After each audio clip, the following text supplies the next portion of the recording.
प्रभू श्री रामचंद्र यांचा भव्य प्राणप्रतिष्ठा सोहळा अयोध्या येथे दिनांक 22 जानेवारी 2024ला धर्मगुरू, साधू संत व मान्यवरांच्या उपस्थितीत संपन्न होणार आहे। याच अनुषंगाने अयोध्या येथून आलेल्या पूजित अक्षत कलशाचे धामणगाव नगरीत वितरण करण्यात आले।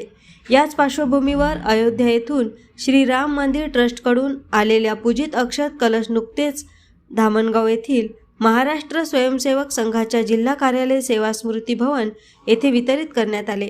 यावेळी आयोजित कार्यक्रमात अमरावती विभाग संघचालक शेखर बोंधू, प्रांत कार्यकारिणी सदस्य चंद्रशेखर राठी, अमरावती जिल्हा संघचालक विपिन काकडे, अमरावती विभाग प्रचारक विष्णू देशमुख, अभियानाचे संयोजक विश्व हिंदू परिषद बजरंग दलाचे रुपेश राऊत यासह संयोजक राजेश झव्वर व जिल्हा कार्यवाह निखिल मोहोळ उपस्थित होते।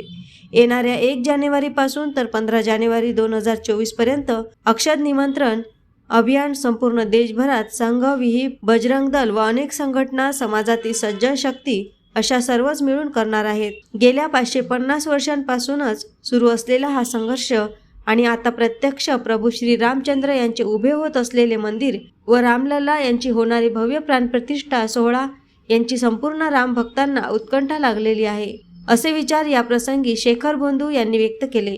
अयोध्या येथून आलेल्या पूजित अक्षत कलश श्रीराम मंदिर येथे पूर्ण भक्तिमय वातावरणात आरती, पूजन, पुष्प अर्पण करून अमरावती ग्रामीण जिल्ह्यातील तालुका समितीकडे वितरित करण्यात आले। यावेळी चंद्रशेखर राठी यांच्या हस्ते विविध तालुका समितीचे संयोजकांना पूजित अक्षत कलश वितरित करण्यात आले।